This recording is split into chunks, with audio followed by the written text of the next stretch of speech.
pessoal, vamos iniciar a oitava aula da disciplina de Direitos Humanos e Desenvolvimento Humano. Estamos com mais da metade do curso completo. Semana que vem teremos a nossa segunda atividade, tá certo? Assíncrona, ou seja, ela será publicada no perfil do PEVAI e vocês poderão realizar num prazo estipulado. Estará lá descrito na atividade, no perfil de vocês. Vocês, nesse prazo, poderão realizar a atividade de forma assíncrona, tá ok? Então, semana que vem, segunda nota nossa, tá certo? E aí, inicia-se o mês de setembro, início de outubro, a nossa terceira e última atividade, depois reposições e finais. Lembrando que isso é permitido uma reposição. Então, eu percebi que apenas, acho que 3 pessoas fizeram essa primeira atividade, certo? Então, o restante tem direito à reposição. Se deixarem de fazer essa segunda, não terão direito à segunda reposição, só a reposição de uma atividade, tá certo? Apenas de uma atividade e não das duas. É bom que fique esclarecido isso aí, tá certo? E é preciso ter média, no mínimo, de 7, como todos já sabem. Tá certo? Lembrando que abaixo disso poderá ir para a final, certo? Tá ok? Bom, pessoal, nós estamos travando um debate aqui acerca dos direitos humanos. Na próxima unidade nós vamos tratar sobre desenvolvimento e fazer uma ligação mais clara entre a importância da concretização dos direitos humanos e para que haja um projeto efetivo de desenvolvimento, implementável de desenvolvimento. Então, há uma ligação muito forte entre a concretização dos direitos humanos e a concretização de um projeto de desenvolvimento humano, certo? Lembrando que eu estou falando aqui sempre, está no nome da disciplina, desenvolvimento humano, e estou falando em termos de desenvolvimento humano, não de desenvolvimento como crescimento apenas. É preciso uma visão mais holística acerca das necessidades da população para buscar atendê-las, certo, efetivamente. Então, para que haja um efetivo desenvolvimento, é necessário que haja uma ambiência de concretização de direitos.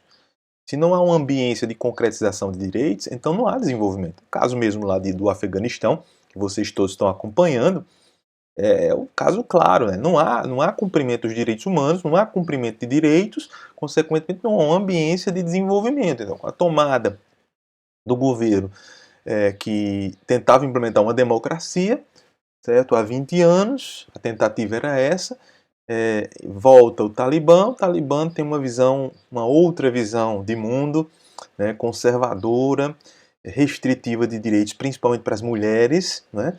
Então, você tem uma ambiência que retrai o desenvolvimento, que retrai, estagna o desenvolvimento, tem uma ambiência propícia para a estagnação do desenvolvimento. Então, é importante que haja uma ambiência de cumprimento de direitos para que haja um desenvolvimento. E para que haja cumprimento de direitos, nós da gestão pública sabemos que o mecanismo mais apropriado para isso é a formulação de políticas públicas e consequente implementação dessas políticas, acompanhamento dessas políticas, não é? Avaliação dessas políticas. Portanto, nós estamos vendo durante esses dias as declarações, os documentos que fazem esse sistema internacional de proteção dos direitos humanos. Semana passada, eu disponibilizei um vídeo da professora Fernanda Cavedon, que tratou sobre os refugiados ambientais. Um tema novo, um tema importante, que está se consolidando no âmbito internacional com esse processo de mudanças climáticas. Então, vocês viram o quanto é difícil o reconhecimento dessa camada da população mundial que está saindo dos seus territórios em virtude das mudanças climáticas, estão sofrendo os efeitos, não é, deletérios das mudanças climáticas. Então, muito importante esse processo de reconhecimento de direitos para que haja políticas públicas mitigatórias dos efeitos das mudanças climáticas e a proteção, principalmente daqueles mais vulneráveis, em face dos efeitos ruins, negativos das mudanças climáticas, em boa parte provocado pelos homens, certo? Pela humanidade. Bom, hoje nós vamos continuar falando sobre os diversos pactos que nós possuímos, né? Enfatizando a importância desses pactos. Então, vou projetar para vocês aqui na tela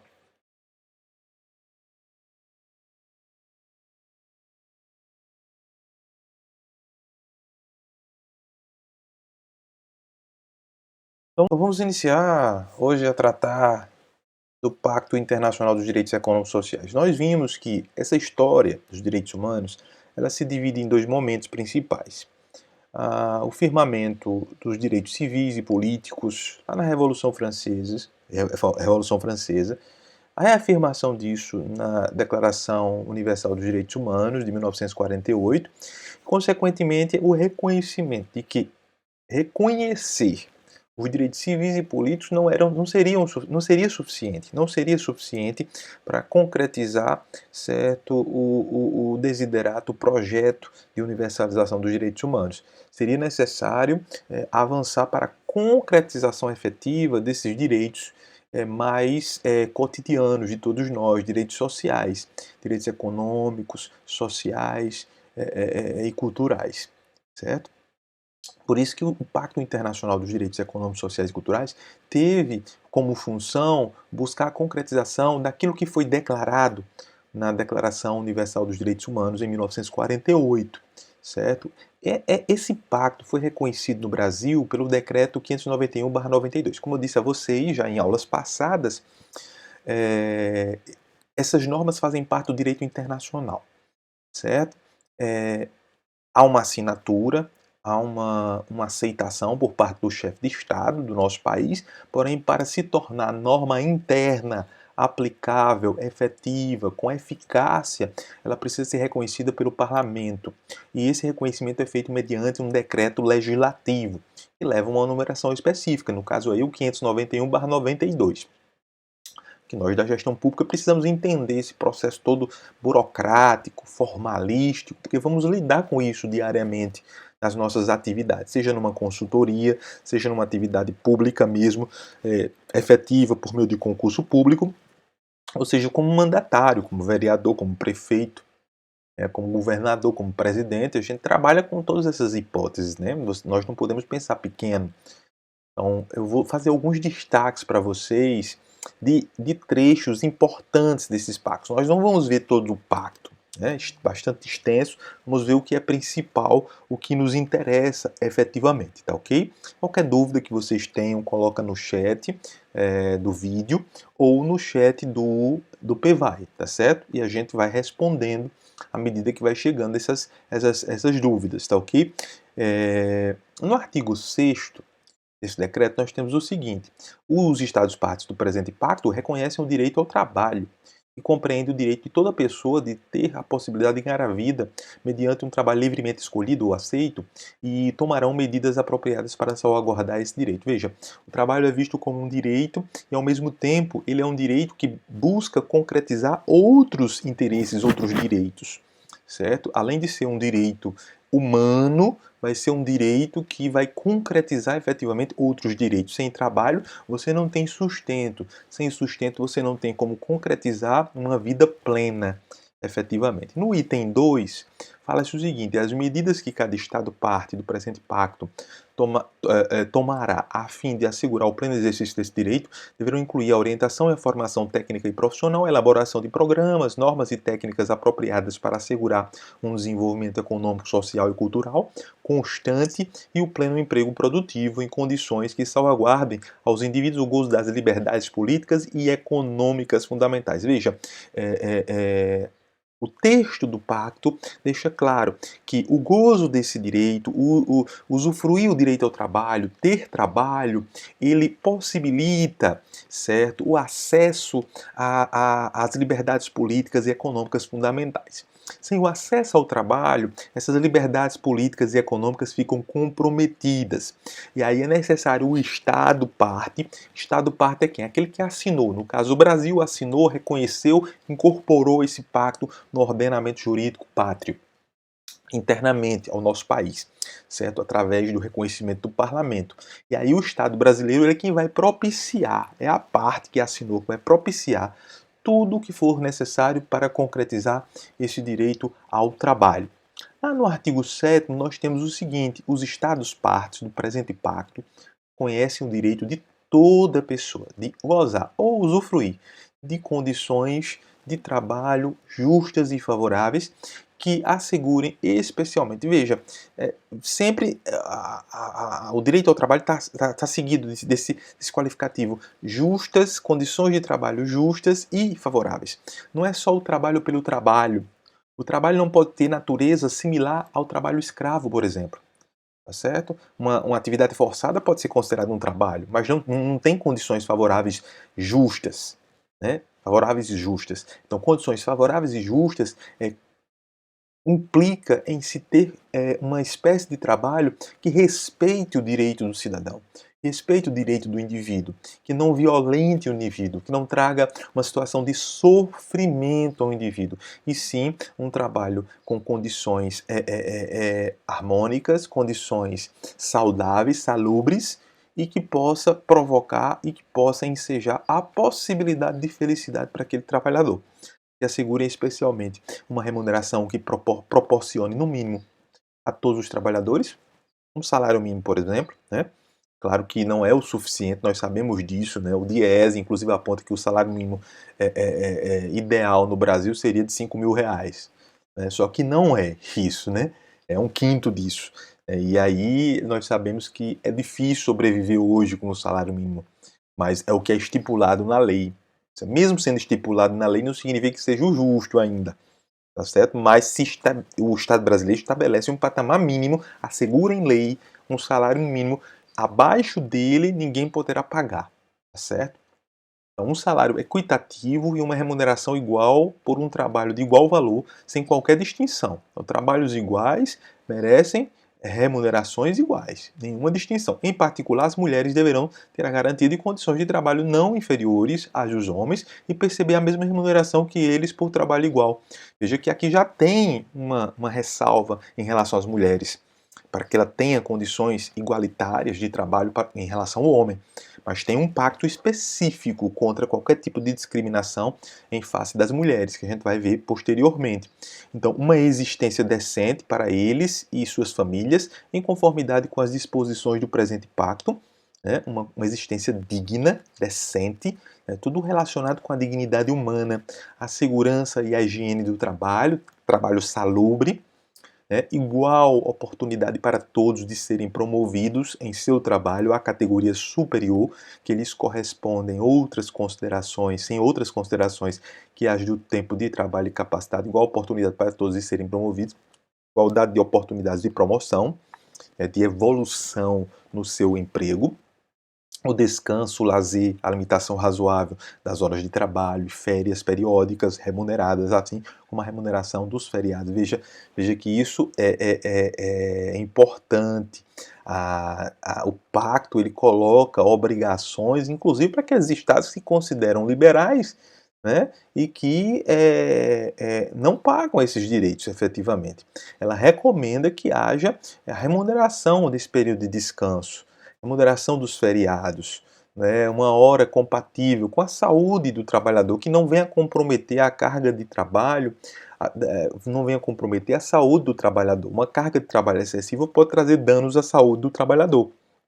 Existem diversas pesquisas, inclusive na sociedade japonesa, que cultua o trabalho, de que o excesso de carga horária prejudica inclusive a produtividade, prejudica a saúde do trabalhador, consequentemente a saúde não estando boa, não estando bem, certo? O que é que vai acontecer? Vai se prejudicar, vai se impactar diretamente a produtividade. Então, não é bom negócio um excesso de carga horária sem intervalos, certo? Sem o efetivo descanso, sem os feriados, sem os finais de semana, ok?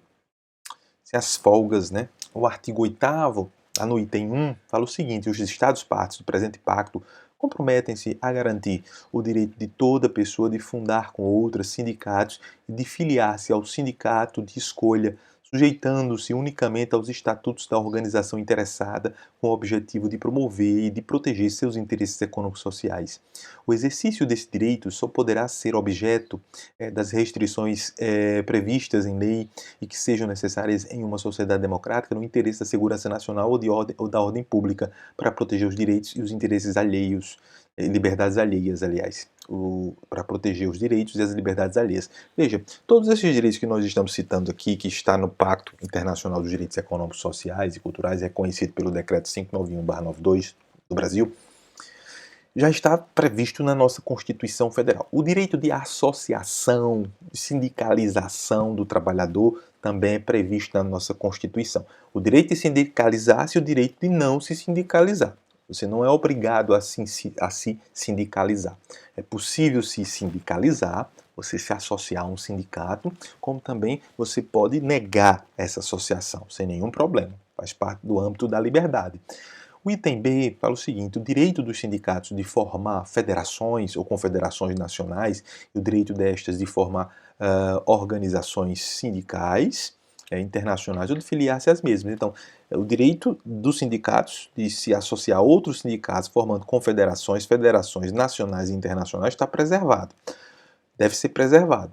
O item C, o direito dos sindicatos de exercer livremente suas atividades sem quaisquer limitações, além daquelas previstas em lei que sejam necessárias em uma sociedade democrática, no interesse da segurança nacional ou da ordem pública, ou para proteger os direitos e as liberdades das demais pessoas, ok? Também preservado. O direito de greve, exercido de conformidade com as leis de cada país, então, no nosso caso, ainda não está regulamentado o direito de greve, está previsto na Constituição.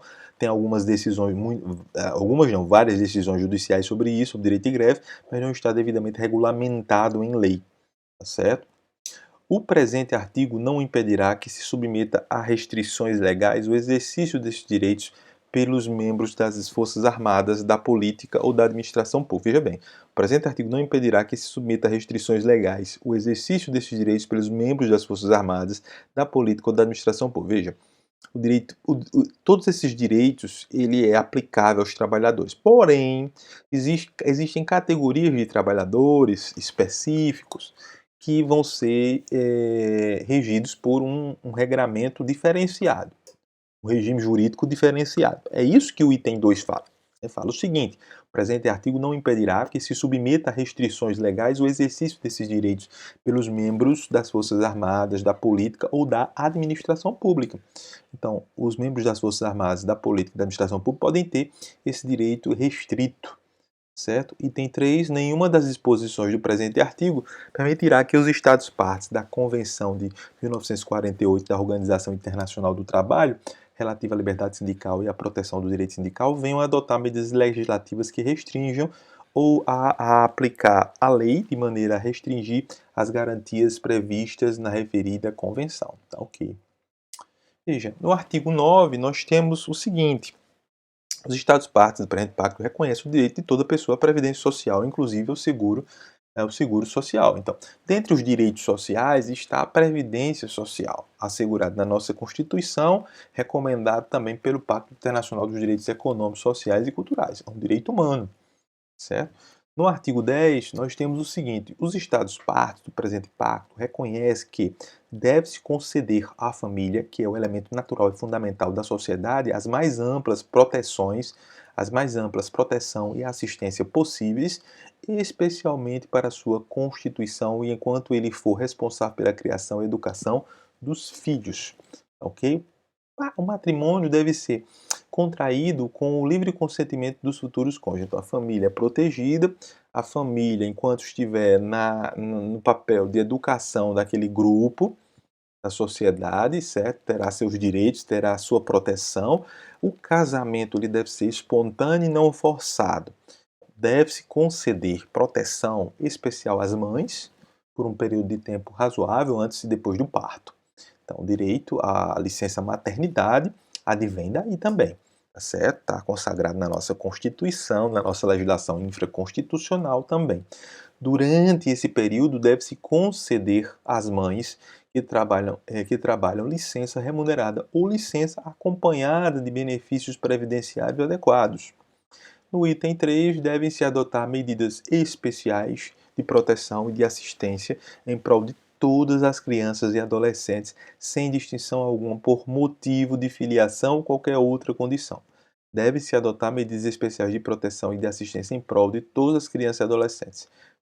Deve ter um regime de proteção específico.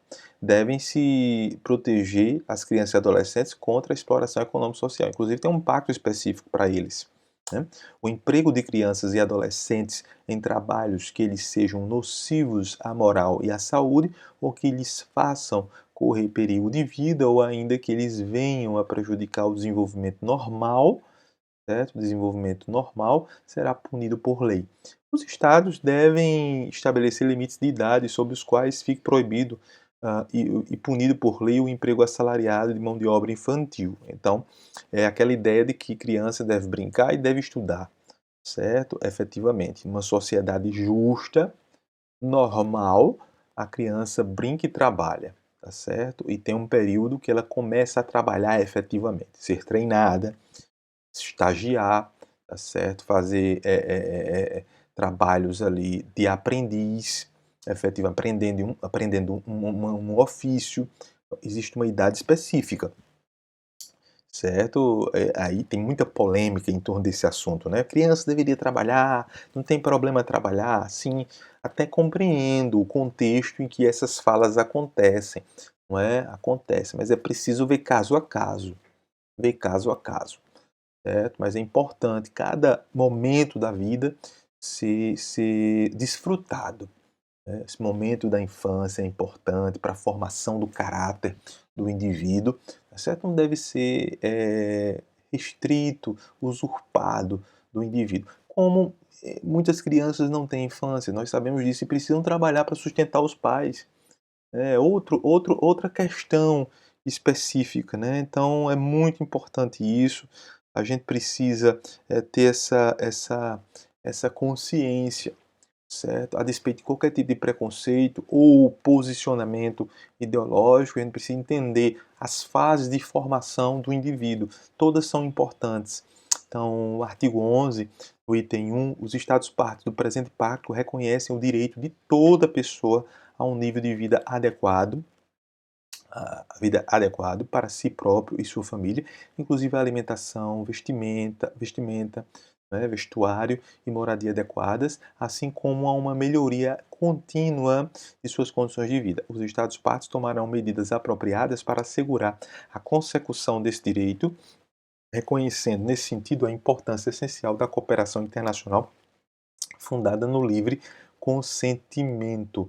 Então, aqui está sendo assegurado o direito de toda pessoa a um nível de vida adequado. Isso é conseguido por meio do trabalho remunerado adequadamente, tá certo? Fruto do seu suor, do seu esforço, sendo uma contrapartida pelo esforço despendido de forma justa, em condições salubres, né? Tudo que nós dissemos agora há pouco. No item 2, os Estados-partes do presente pacto, reconhecendo o direito fundamental de toda pessoa de ser protegida contra a fome, adotarão individualmente e mediante cooperação internacional as medidas, inclusive programas concretos, que se façam necessários para melhorar os métodos de produção, conservação e distribuição de gêneros alimentícios, pela plena utilização dos conhecimentos técnicos e científicos, pela difusão de princípios de educação nutricional, pelo aperfeiçoamento ou reforma dos regimes agrários, de maneira que se assegurem a exploração e a utilização mais eficaz dos recursos naturais. Então, veja, nós temos uma questão aí objetiva, questão alimentar, nutricional.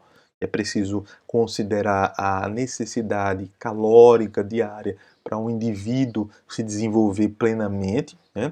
Nós tivemos na década de 80 no nosso país, 70, 80, uma grande epidemia de baixa nutrição, né? Nós éramos conhecidos por um país subdesenvolvido e, por ser subdesenvolvido, nós tínhamos um baixo nível nutricional das crianças e adolescentes. Isso provocava mortandade, grande mortandade de crianças, né, que não conseguiam se desenvolver. Hoje nós superamos isso, né?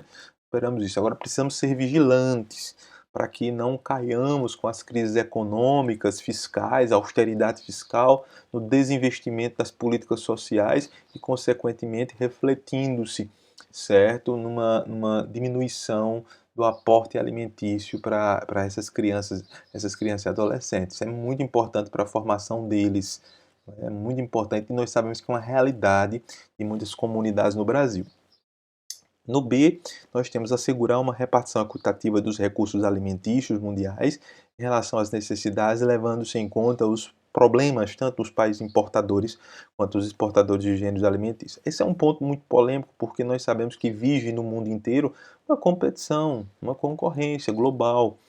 No contexto de globalização existe uma concorrência global e aí os alimentos são objeto dessa concorrência. Então, Nem todo mundo tem acesso a alimentos, a gente sabe disso, né? E não há, muitas vezes, essa repartição equitativa dos recursos alimentícios, né? Isso é muito mais algo ainda por ser concretizado efetivamente, baseado em uma solidariedade e fraternidade mundial em que os países possam se compadecer e abrir mão de muita coisa ali, de uma parte dos seus alimentos para repartir com aqueles que não têm nenhum, que não têm nada para sobreviver. No artigo 12, nós temos que os Estados partes do presente pacto reconhecem o direito de toda pessoa de desfrutar o mais elevado nível possível de saúde física e mental, certo? O direito à saúde física e mental é um direito humano, um direito que faz parte desse rol de direitos econômicos, sociais e culturais. No item 2, as medidas que os Estados partes do presente pacto deverão adotar com o fim de assegurar o pleno exercício desse direito incluirão as medidas que se façam necessárias para assegurar a diminuição da mortalidade, né, mortalidade, aí está errado, mortalidade, né, na verdade, está dizendo aí a diminuição da mortinatalidade e da mortalidade infantil. O que é que significa isso?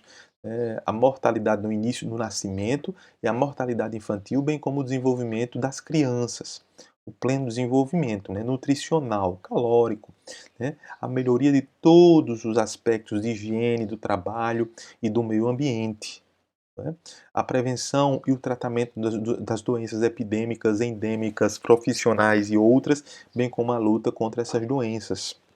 A prevenção e o tratamento das doenças epidêmicas, endêmicas, profissionais e outras, bem como a luta contra essas doenças. A criação de condições que assegurem a todos assistências médicas e serviços médicos em caso de enfermidade. Então, notem que tudo isso que nós estamos falando aqui depende de uma política pública específica de saúde, uma política pública nutricional relacionada com alimentação, né, com essa repartição de alimentos e distribuição equitativa. Depende de uma ação específica do Estado, ok? No item 13, nós temos que os Estados partes do presente pacto reconhecem o direito de toda pessoa à educação. Concordam que a educação deverá visar o pleno desenvolvimento da personalidade humana e do sentido de sua dignidade e fortalecer o respeito pelos direitos humanos e liberdades fundamentais. Concordam ainda em que a educação deverá capacitar todas as pessoas a participar efetivamente de uma sociedade livre, favorecer a compreensão, a tolerância e a amizade entre todas as nações e entre todos os grupos raciais, étnicos ou religiosos e promover as atividades das Nações Unidas em prol da manutenção da paz. Veja que esse item do artigo 13 ele é bastante amplo em termos de possibilidades de aplicação na prática, né? O direito à educação, isso puxa a necessidade de desenvolver a personalidade humana, né? O sentido de fortalecer a dignidade humana, os valores referentes aos direitos humanos e às liberdades, certo? A educação deve capacitar as pessoas a participar efetivamente da sociedade de forma livre, de forma à valorização da liberdade, a valorização da paz. Item 2. Os Estados partes do presente pacto reconhecem que, com o objetivo de assegurar pleno exercício desse direito, a educação primária deverá ser obrigatória e acessível gratuitamente a todos. A educação secundária, em suas diferentes formas, inclusive a educação secundária técnica e profissional, deverá ser generalizada e torna-se acessível a todos, por todos os meios apropriados e principalmente pela implementação progressiva do ensino gratuito. Implementação progressiva do ensino gratuito. A educação de nível superior deverá igualmente tornar-se acessível a todos, com base na capacidade de cada um, por todos os meios apropriados, e principalmente pela implementação progressiva do ensino gratuito também, tá certo? Dever-se-á fomentar e intensificar, na medida do possível, a educação de base para aquelas pessoas que não receberam educação primária ou não concluíram o ciclo completo de educação primária. Fomentar e intensificar na medida do possível a educação de base para aquelas pessoas que não conseguiram. Aí você tem diversos programas, né? Você tem programas que aceleram esse processo, né? Tem o EJA, né? Que é a educação de jovens e adultos, no caso do Brasil, né? Para justamente pegar aquelas pessoas que não tiveram como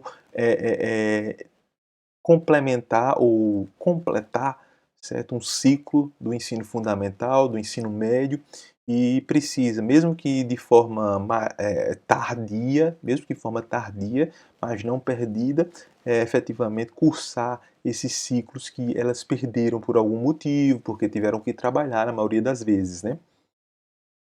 Artigo 13, o item 1 fala que os Estados partes do presente pacto comprometem-se a respeitar a liberdade dos pais e, quando for o caso, dos tutores legais de escolher para seus filhos escolas distintas daquelas criadas pelas autoridades públicas, sempre que atendam aos padrões mínimos de ensino prescritos ou aprovados pelo Estado, de fazer com que seus filhos venham a receber educação religiosa ou moral que esteja de acordo com suas próprias convicções. Então, veja, ao contrário do que muita gente fala, o Pacto Internacional dos Direitos Econômicos, Sociais e Culturais não interfere na autoridade dos pais. Pelo contrário, preserva-se o direito dos pais de escolher a educação, a educação para os filhos, mas que essa educação seja compatível com as regras vigentes, para que os filhos não tenham prejuízos na formação e não tenham prejuízos formais, efetivamente, pelos requisitos que são requeridos do próprio mercado de trabalho, né, os diplomas, os certificados específicos, né, que passaram por determinados crivos, né, isso precisa ser considerado. A educação religiosa ou moral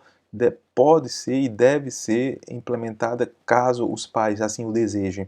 O item 2, nenhuma das disposições do presente artigo poderá ser interpretada no sentido de restringir a liberdade de indivíduos e de entidades de criar e dirigir instituições de ensino, desde que respeitados os princípios enunciados no parágrafo 1, né, do presente artigo, e que essas instituições observem os padrões mínimos prescritos pelo Estado. Então, podem ter suas instituições, né, grupos empresariais, né, indivíduos podem ter suas instituições, se gerirem essas instituições, desde que se respeitem as regras instituídas pelo Estado.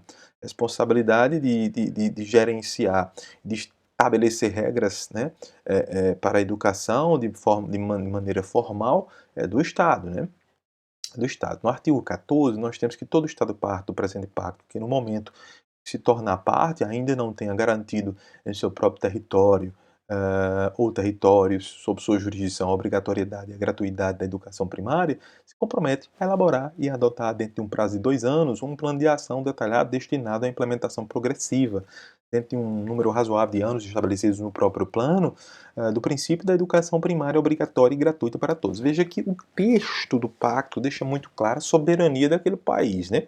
Então, o país é quem vai estabelecer o programa. Ele deve ter educação gratuita. Essa educação, mesmo que não tenha sido implementada, deve-se estabelecer um cronograma, um planejamento específico, tudo dentro das regras do Estado parte, do Estado que assinou o pacto efetivamente. O Estado parte é aquele que assinou o pacto.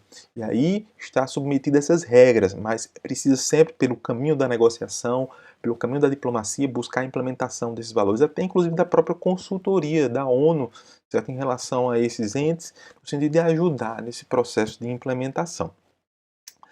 Artigo 15, nós temos que os Estados partes do presente pacto reconhecem a cada indivíduo o direito de participar da vida cultural, desfrutar o processo científico e suas aplicações, beneficiar-se da proteção dos interesses morais e materiais decorrentes de toda a produção científica, literária ou artística de que seja autor.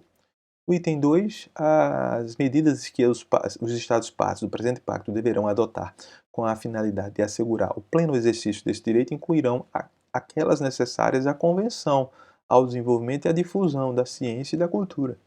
Item 3, os Estados partes do presente pacto comprometem-se a respeitar a liberdade indispensável à pesquisa científica e à atividade criadora. O item 4, os Estados partes do presente pacto reconhecem os benefícios que derivam do fomento e do desenvolvimento da cooperação e das relações internacionais no domínio da ciência e da cultura. Ok? Então, vamos ver agora a Convenção sobre Eliminação de Todas as Formas de Discriminação Racial. Bom, vamos agora dar continuidade com a Convenção sobre a Eliminação de Todas as Formas de Discriminação Racial.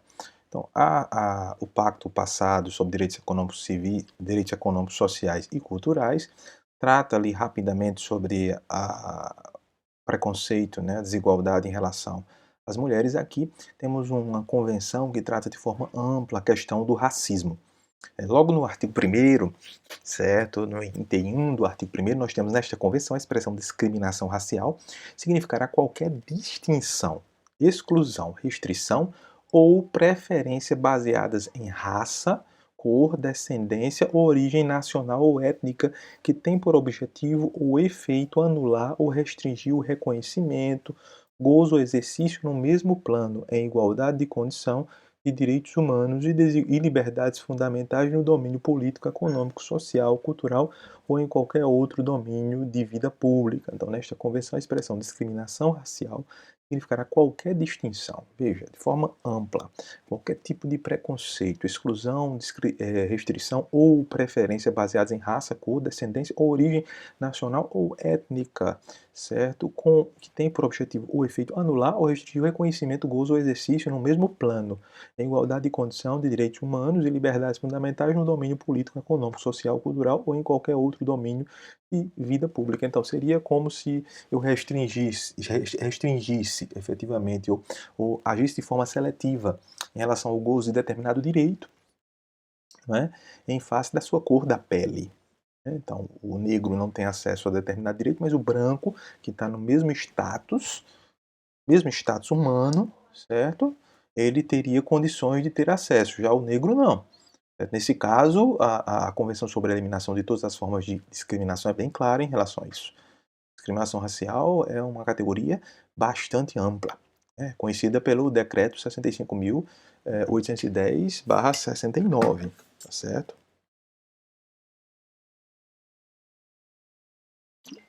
E veja que o fato curioso é que esse decreto é feito justamente em pleno início da ditadura, né? Mesmo na ditadura, esse decreto ele foi elaborado e colocou em vigor essa convenção sobre a eliminação de todas as formas de discriminação racial.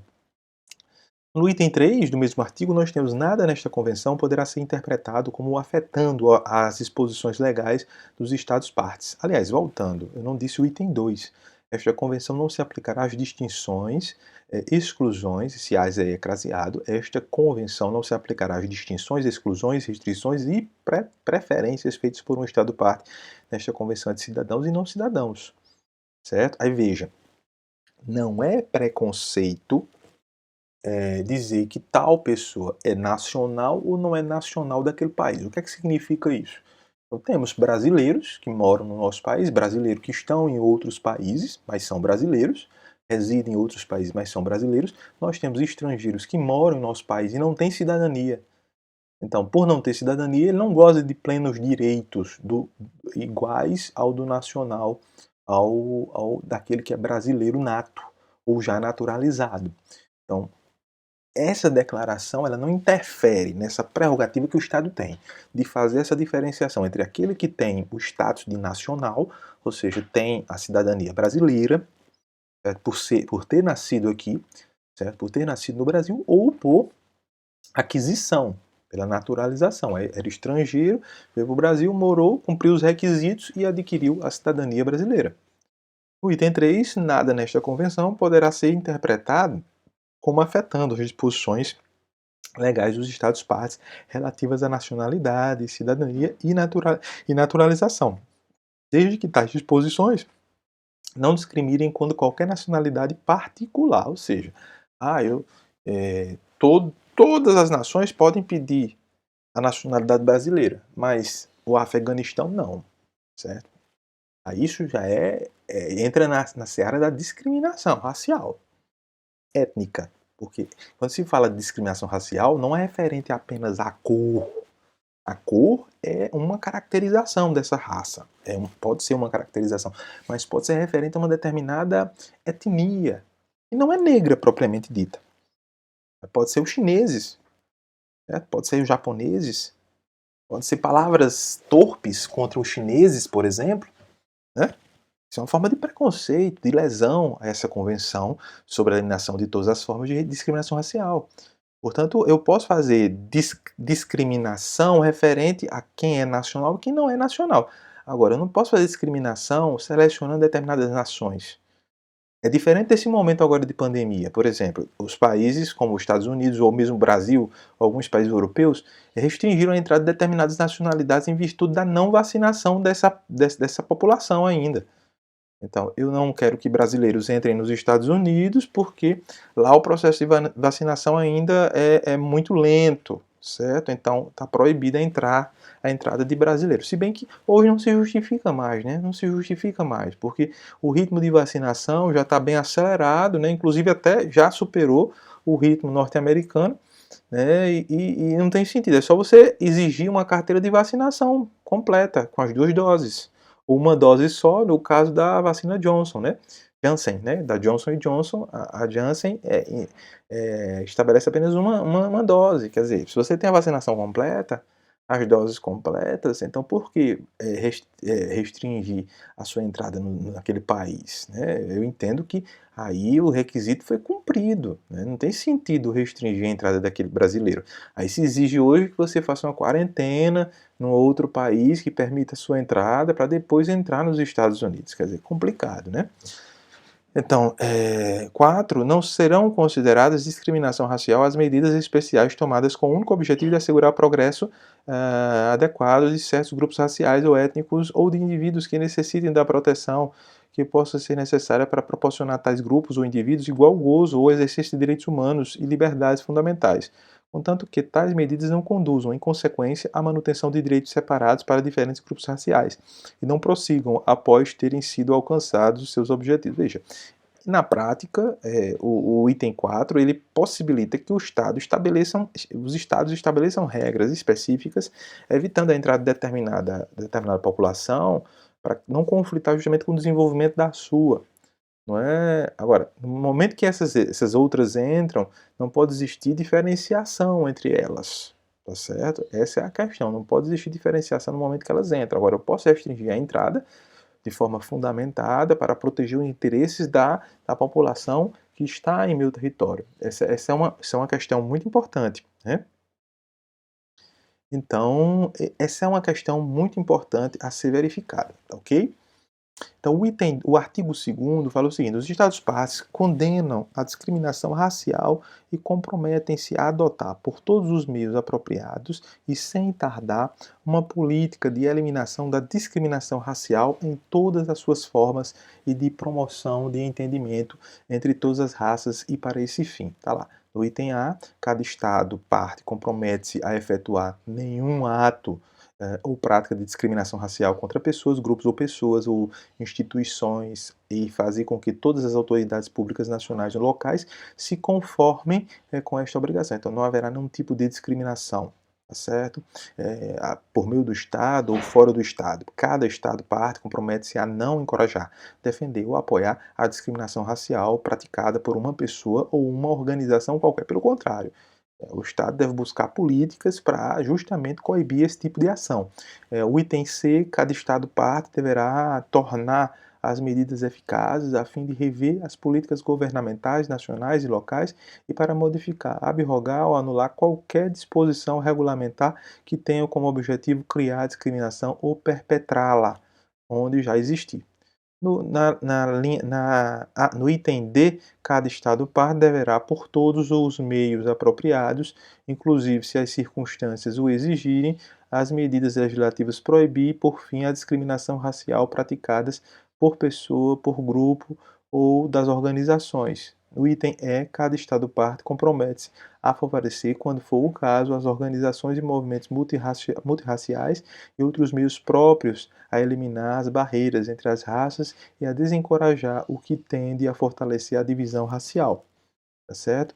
Item 2. Os Estados-partes tomarão, se as consequências o exigirem, nos campos social, econômico, cultural e outros, as medidas especiais e concretas para assegurar, como convier, o desenvolvimento ou a proteção de certos grupos raciais ou de indivíduos pertencentes a estes grupos, com o objetivo de garantir-lhes, em condições de igualdade e pleno exercício dos direitos do homem e das liberdades fundamentais. Em resumo, temos dois pontos aí. Nós temos que ter políticas públicas que incentive a afirmação dessas raças que são objeto de ações preconceituosas, ações racistas no âmbito de um determinado país.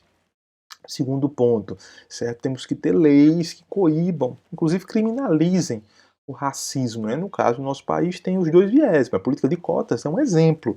uma política pública que busca mitigar essas ações que excluíram, né, a raça negra do ensino universitário, por exemplo. Né? Daí a política de cotas, tá certo? E também tem uma lei específica que estabelece o racismo como crime. Estando na Constituição Federal, o racismo como crime inafiançável. Certo? No artigo 3º, nós temos que os Estados-partes, especialmente, condenam a segregação racial e o apartheid e comprometem-se a proibir e a eliminar nos territórios sob sua jurisdição todas as práticas dessa natureza. Qualquer prática que vise separar, gerar uma apartheid, uma separação entre quem é branco e quem não é branco, uma raça que se considera hegemônica acima das outras, em face de outra que é considerada inferior, certo? Serão efetivamente serão essas ações rechaçadas, essas ações que visam a divisão da sociedade, tá ok? No artigo 4º, nós temos os Estados-partes condenam toda propaganda e todas as organizações que se inspirem em ideias ou teorias baseadas na superioridade de uma raça ou de um grupo de pessoas de uma certa cor ou de uma certa origem étnica ou que pretendam justificar ou encorajar qualquer forma de ódio e de discriminação raciais e comprometem-se a adotar imediatamente medidas positivas destinadas a eliminar qualquer incitação a uma tal discriminação ou qualquer atos de discriminação com este objetivo, tendo em vista os princípios formulados na Declaração Universal dos Direitos do Homem e os direitos expressamente enunciados no artigo 5º da presente Convenção. Eles se comprometem principalmente a declarar delitos puníveis por lei qualquer difusão de ideias baseadas na superioridade ou ódio raciais, qualquer incitamento à discriminação racial, assim como quaisquer atos de violência ou provocação a tais atos dirigidos contra qualquer raça ou qualquer grupo de pessoas de outra cor ou de outra origem étnica. Né? Na verdade, de outra cor, origem étnica, e não é técnica não, tá errada a redação do decreto, como também qualquer assistência prestada a atividades racistas, inclusive seu financiamento. No B, nós temos a declarar ilegais e a proibir as organizações, assim como as atividades de propaganda organizada e qualquer outro tipo de atividade de propaganda que incitar a discriminação racial e que a encorajar. A declara delito punível por lei a participação nestas organizações ou nestas atividades. A não permitir às autoridades públicas nem às instituições públicas nacionais ou locais o incitamento o encorajamento à discriminação racial. No quinto, nós temos que, de conformidade com as obrigações fundamentais enunciadas no artigo 2º, os Estados-partes comprometem-se a proibir e a eliminar a discriminação racial em todas as suas formas e a garantir o direito de cada um à igualdade perante a lei, sem distinção de raça, de cor ou de origem nacional ou étnica, principalmente no gozo dos seguintes direitos: direito a um tratamento igual perante os tribunais ou qualquer outro órgão que administre justiça, direito à segurança da pessoa, à proteção do Estado contra a violência ou a lesão corporal comprometida que por funcionários do governo, quer por qualquer indivíduo, grupo ou instituição, lembrando que existe muita violência que é perpetrada pelo próprio Estado. E na polícia, por exemplo, né, quando vê um negro, né, e acha que ele já é o bandido, que ele já é o criminoso, foi quem furtou, foi quem roubou, foi quem delinquiu, e às vezes não é. Julga pela cor. Né? É preciso a gente ter muita consciência que no nosso país existe isso ainda. Mesmo existindo uma lei, mesmo existindo uma política pública específica para isso, ou diversas políticas públicas que visam eliminar a discriminação racial, isso existe, não foi eliminado simplesmente por um ato de milagre, né? Pela palavra dessa declaração. Você precisa da ação do Estado e da ação da sociedade de forma coordenada no sentido de coibir esse tipo de preconceito. Né?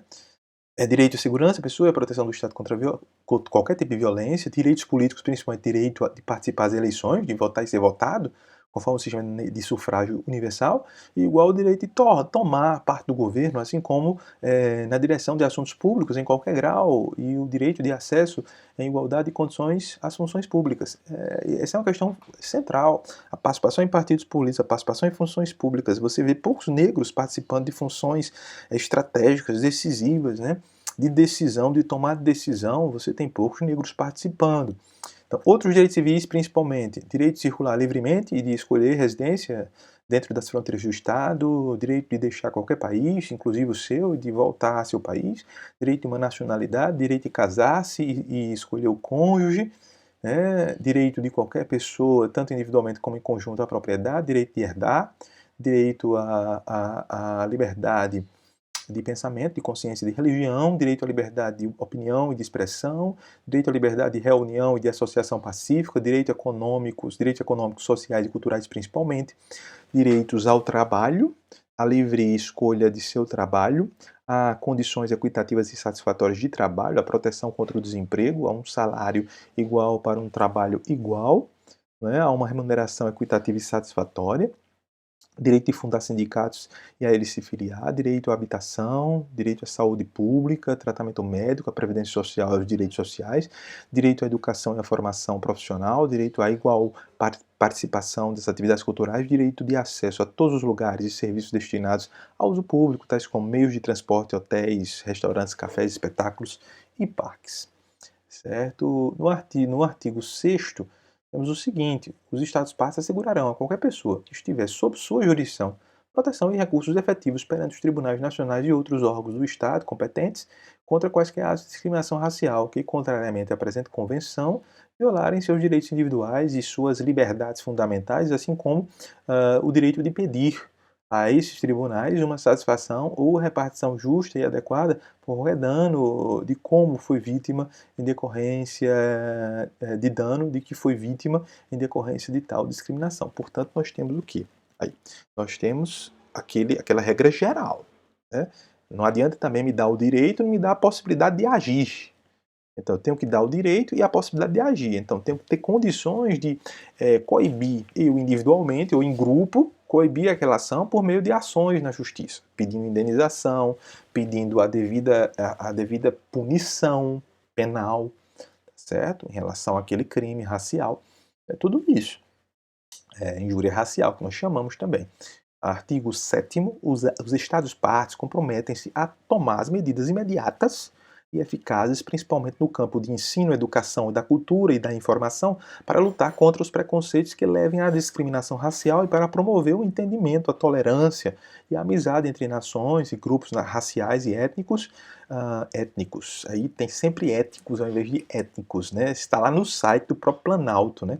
Esse decreto escrito dessa forma, assim como para propagar ao objetivo e princípios da Carta das Nações Unidas, da Declaração Universal dos Direitos do Homem, da Declaração das Nações Unidas, sobre a eliminação de todas as formas de discriminação racial e da presente convenção. Então agora, passada essa parte, vamos para a parte final da nossa aula de hoje. E aí nós encerramos o conteúdo, certo? Para a segunda prova, que será a segunda atividade nossa para nota, nossa segunda nota, que será semana que vem, liberada na quarta-feira, tá certo? Até o horário da nossa aula. Vai ser liberada a nossa atividade lá no PVAI, tá certo? No artigo 1º nós temos para os fins da presente convenção. Que convenção? Convenção sobre a eliminação de todas as formas de discriminação contra a mulher. É conhecido pelo decreto número 4.377 de 2002. Então notem vocês que só em 2002 isso foi reconhecido, certo? Isso foi reconhecido.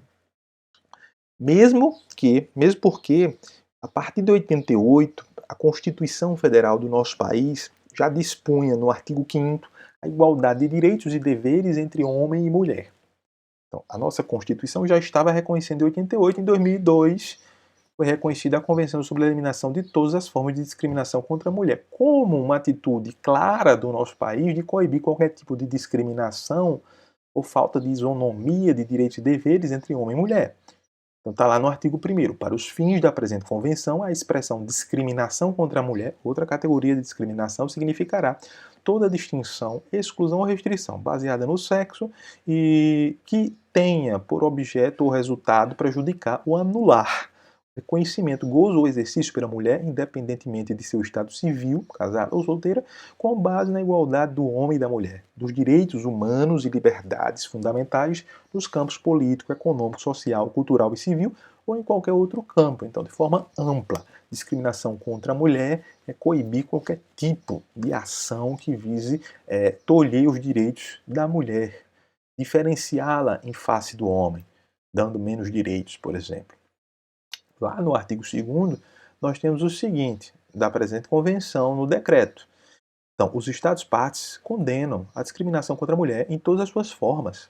Concordam em seguir por todos os meios apropriados e sem dilações uma política destinada a eliminar a discriminação contra a mulher e com tal objetivo se comprometem a. Engasguei um pouco, peço licença para tomar um pouquinho d'água. Então vejam, a redação dessas convenções parece muito um contrato. E é um contrato. É um contrato internacional, de direitos internacionais. Está muito claro aí. No início já consta isso, né? Os Estados-partes condenam, lá no fim tem, com tal objetivo se comprometem a consagrar, veja que é um contrato, consagrar se ainda não o tiverem feito em suas constituições nacionais, no caso a nossa foi em 88, ou em outra legislação apropriada, o princípio da igualdade do homem e da mulher, e assegurar por meio de lei, outros meios apropriados à realização prática desse princípio. Adotar medidas adequadas, legislativas e de outro caráter, com as sanções cabíveis e que proíbam toda discriminação contra a mulher. No item C, estabelecer a proteção jurídica dos direitos da mulher, numa base de igualdade com os do homem, garantir por meio de tribunais nacionais, competência de outras instituições públicas, a proteção efetiva da mulher contra todo ato de discriminação. Portanto, não adianta de forma alguma dar direito se não dá a possibilidade de agir. Então você tem que agir nas duas pontas. Dar o direito e dar o instrumento. Você tem que instrumentalizar a mulher, os grupos de mulheres, a agirem quando tiverem seus direitos tolhidos. Então, o item D tem abster-se de incorrer em todo ato ou prática de discriminação contra a mulher e zelar para que as autoridades e instituições públicas atuem em conformidade com esta obrigação. Tomar as medidas apropriadas para eliminar a discriminação contra a mulher praticada por qualquer pessoa, organização ou empresa, adotar todas as medidas adequadas, inclusive de caráter legislativo, para modificar ou derrogar leis, regulamentos, usos e práticas que constituam discriminação contra a mulher. Derrogar todas as disposições penais nacionais que constituam discriminação contra a mulher.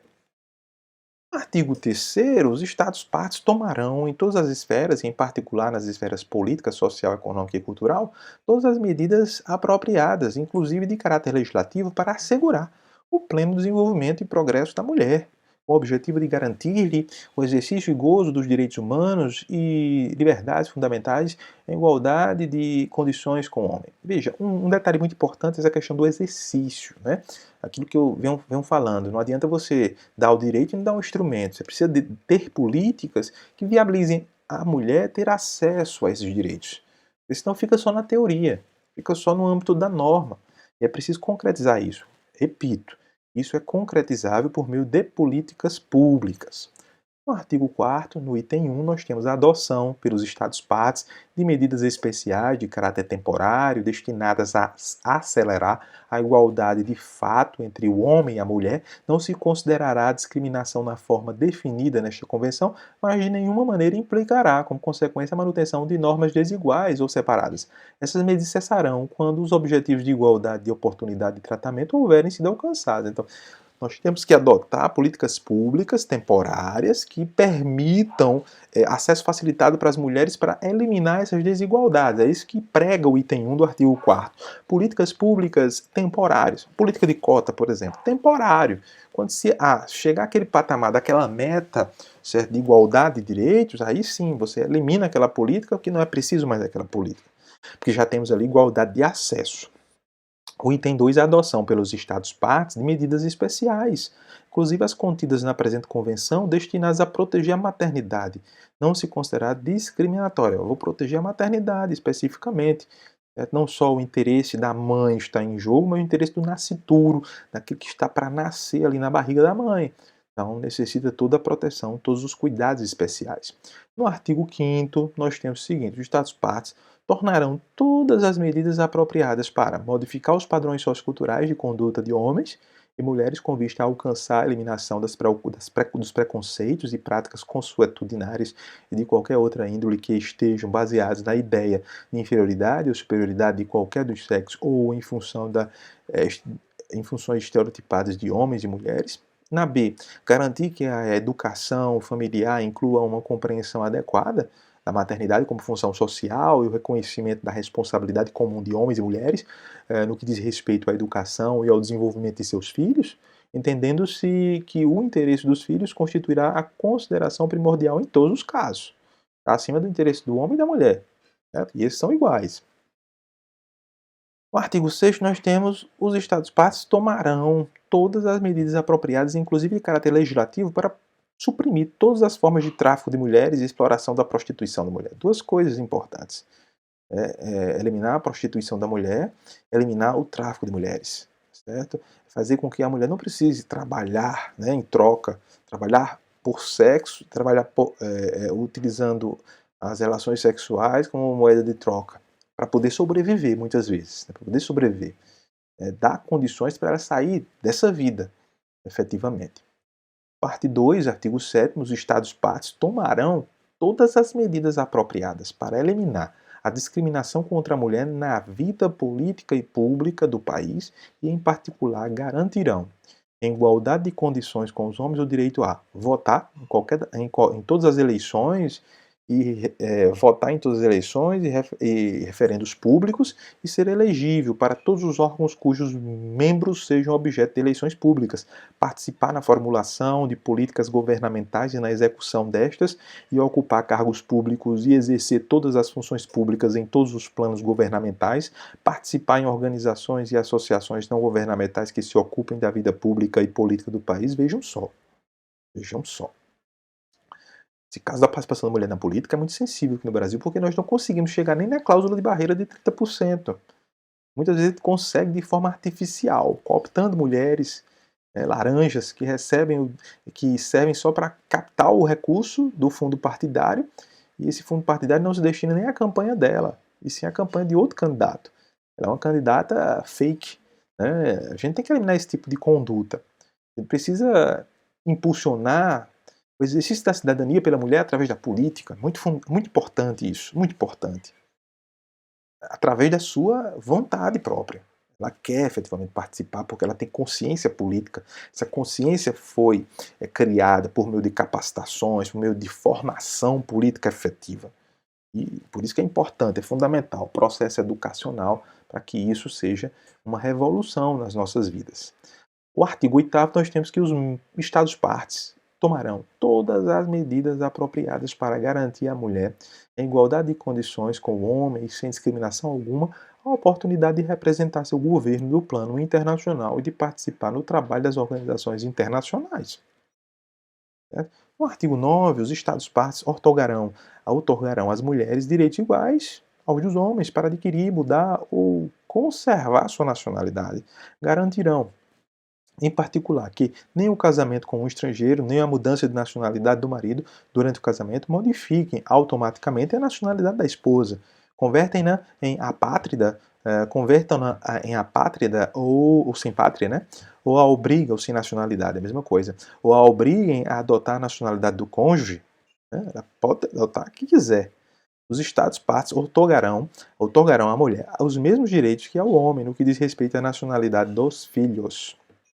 Na parte 3, no artigo 10º, nós temos o seguinte: os Estados-partes adotarão todas as medidas apropriadas para eliminar a discriminação contra a mulher, ponto, a fim de assegurar-lhe a igualdade de direitos com o homem na esfera da educação e, em particular, para assegurarem condições de igualdade entre homens e mulheres, regra geral.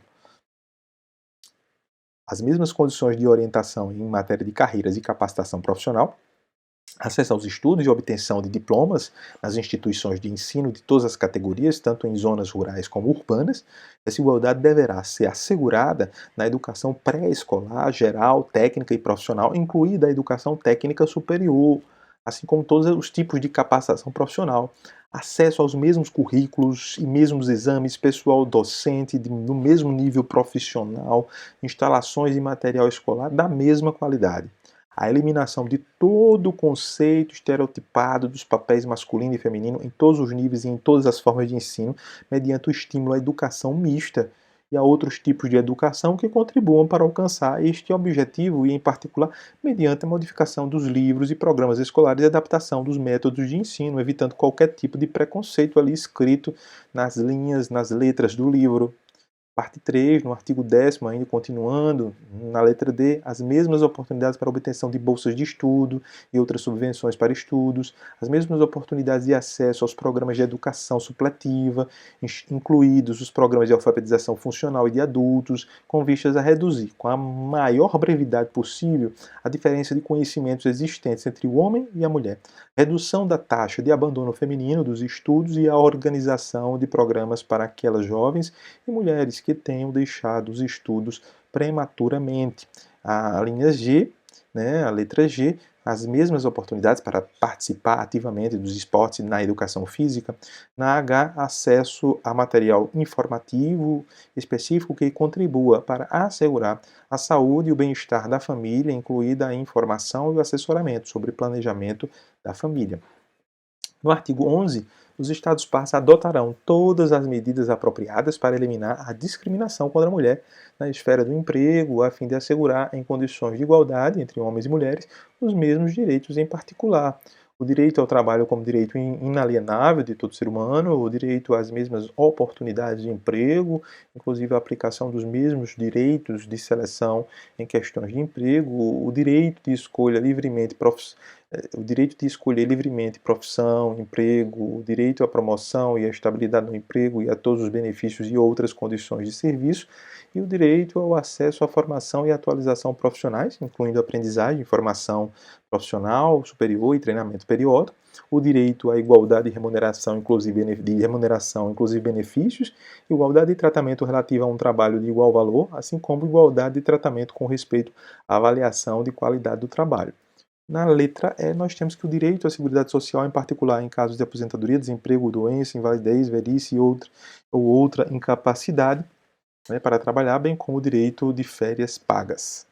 No artigo 11, continuando na letra F, o direito à proteção da saúde e à segurança nas condições de trabalho, inclusive a salvaguarda da função de reprodução, a fim de impedir a discriminação contra a mulher por razões de casamento ou maternidade e assegurar a efetividade de seu direito a trabalhar, os Estados-partes tomarão as seguintes medidas adequadas para proibir sob sanções a demissão por motivo de gravidez, demitir porque a pessoa está grávida, incabível isso, ou licença de maternidade e a discriminação nas demissões motivadas pelo estado civil.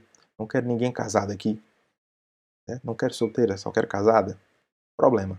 Letra B. Implantar a licença de maternidade com salário pago ou benefícios sociais comparáveis, sem perda de emprego anterior, antiguidade ou benefícios sociais. Estimular o fornecimento de serviços sociais de apoio necessários para permitir que os pais combinem as obrigações para com a família, com a responsabilidade do trabalho e a participação na vida pública, especialmente mediante fomento da criação e desenvolvimento da participação na vida pública, né, especialmente mediante fomento da criação e desenvolvimento de uma rede de serviços destinados ao cuidado das crianças, dar proteção especial às mulheres durante a gravidez nos tipos de trabalho comprovadamente prejudiciais para elas. A legislação protetora relacionada com as questões compreendidas neste artigo será examinada periodicamente à luz dos conhecimentos científicos e tecnológicos e será revista, derrogada ou ampliada conforme as necessidades. No artigo 12, nós temos o seguinte: os Estados-partes adotarão todas as medidas apropriadas para eliminar a discriminação contra a mulher na esfera dos cuidados médicos, a fim de assegurar, em condições de igualdade entre homens e mulheres, o acesso a serviços médicos, inclusive os referentes ao planejamento familiar.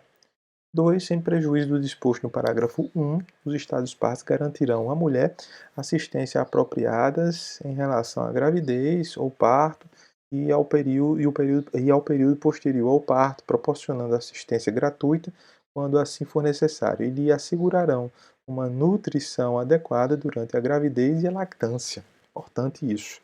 No 13, os Estados-partes adotarão todas as medidas apropriadas para eliminar a discriminação contra a mulher em outras esferas da vida econômica e social, a fim de assegurar, em condições de igualdade entre homens e mulheres, os mesmos direitos em particular, os direitos a benefícios familiares, o direito a obter empréstimos bancários, hipotecas e outras formas de crédito financeiro, o direito a participar em atividades de recreação, esportes em todos os estados e aspectos da vida cultural.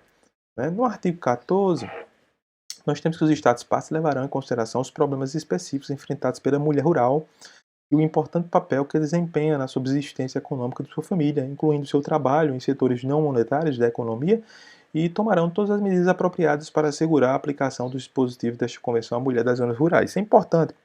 No que tange o acesso à água, o papel da mulher é fundamental no provimento da água nas famílias.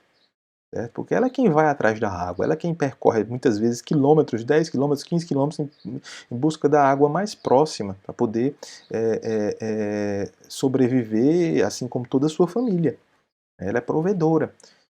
O item 2, os Estados-partes adotarão todas as medidas apropriadas para eliminar a discriminação contra a mulher nas zonas rurais, a fim de assegurar, em condições de igualdade entre homens e mulheres, que elas participem no desenvolvimento rural e deles se beneficiem, em particular, assegurar-lhes, em particular, assegurar-lhes o direito a participar da elaboração e execução dos planos de desenvolvimento em todos os níveis, ter acesso a serviços médicos adequados, inclusive informação, aconselhamento e serviços em matéria de planejamento familiar, beneficiar-se diretamente dos programas de seguridade social, obter todos os tipos de educação e de formação acadêmica e não acadêmica, inclusive os relacionados à alfabetização funcional, bem como, entre outros, os benefícios de todos os serviços comunitários e de extensão, a fim de aumentar sua capacidade técnica, organizar grupos de autoajuda e cooperativas a fim de obter igualdade de acesso às oportunidades econômicas mediante emprego ou trabalho por conta própria,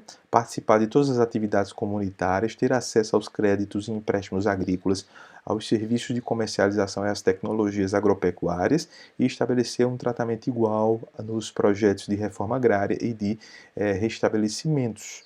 Gozar de condições de vida adequadas, particularmente nas esferas de habitação, da habitação, dos serviços sanitários, da eletricidade e do abastecimento de água, do transporte e das comunicações. No artigo 15, nós temos o seguinte: os Estados-partes reconhecerão a mulher a igualdade com o homem perante a lei. Os Estados-partes reconhecerão a mulher em matérias civis uma capacidade jurídica idêntica do homem e as mesmas oportunidades para o exercício dessa capacidade. Em particular, reconhecerão à mulher iguais direitos para firmar contratos e administrar bens e dispensar-lhe-ão um tratamento igual em todas as etapas do processo nas cortes de justiça e nos tribunais. Os Estados-partes convêm em que todo contrato ou outro instrumento privado de efeito jurídico que tenda a restringir a capacidade jurídica da mulher será considerado nulo. Os Estados-partes concederão ao homem e à mulher os mesmos direitos no que respeita à legislação relativa ao direito das pessoas, à liberdade de movimento e à liberdade de escolha de residência e domicílio. No artigo 16, os Estados-partes adotarão todas as medidas adequadas para eliminar a discriminação contra a mulher em todos os assuntos relativos ao casamento e às relações familiares e, em particular, com base na igualdade entre homens e mulheres, assegurarão o mesmo direito de contrair matrimônio, o mesmo direito de escolher livremente o cônjuge e de contrair matrimônio somente com livre e pleno consentimento, nada de casamento arranjado, os mesmos direitos e responsabilidades durante o casamento e por ocasião de sua dissolução, os mesmos direitos e responsabilidades como pais, qualquer que seja seu estado civil, em matérias pertinentes aos filhos. Em todos os casos, os interesses dos filhos serão a consideração primordial. Os mesmos direitos de decidir livre e responsavelmente sobre o número de seus filhos e sobre o intervalo entre os nascimentos e a ter acesso à informação, à educação e aos meios que lhes permitam exercer esses direitos. Os mesmos direitos e responsabilidades com respeito à tutela, curatela, guarda e adoção dos filhos ou institutos análogos, quando esses conceitos existirem na legislação nacional, em todos os casos os interesses dos filhos serão a consideração primordial, estarão em primeiro lugar. Os mesmos direitos pessoais, como marido e mulher, inclusive o direito de escolher sobrenome, profissão e ocupação, os mesmos direitos a ambos os cônjuges em matéria de propriedade, aquisição, gestão, administração, gozo e disposição dos bens, tanto o título gratuito quanto a título oneroso. Não era assim no Brasil Antes de 88. Antes de 88, nós tínhamos uma legislação de 1917, o Código Civil de 1917, que estabelecia uma diferença entre homem e mulher no trato dos negócios civis, principalmente. No item 2, os esponsais. E o casamento de uma criança não terão efeito legal. E todas as medidas necessárias, inclusive as de caráter legislativo, serão adotadas para estabelecer uma idade mínima. E as partes ali tenham consciência do que estão fazendo para o casamento e para tornar obrigatória a inscrição de casamentos em registro oficial. Então, uma criança não pode casar, certo? Então, aí, com a Convenção de Proteção e de Eliminação de qualquer tipo de discriminação contra a mulher, nós terminamos o conteúdo referente à segunda unidade, tá ok? Portanto, teremos a nossa segunda atividade, segunda nota, próxima semana. Então, estudem até aí, observem o nosso material que está incluso no plano de aula, tem os links lá, acessem os links, leiam o material, tirem dúvidas comigo, certo? Estou à disposição para isso. Tá certo? A qualquer momento você coloca lá a sua dúvida aqui no vídeo ou lá no chat do próprio PEVAI, estou à disposição, tá certo? Deixo um abraço para todos e todas, todos tenham uma ótima semana, um bom final de semana e até a próxima atividade, tá ok? Um abraço.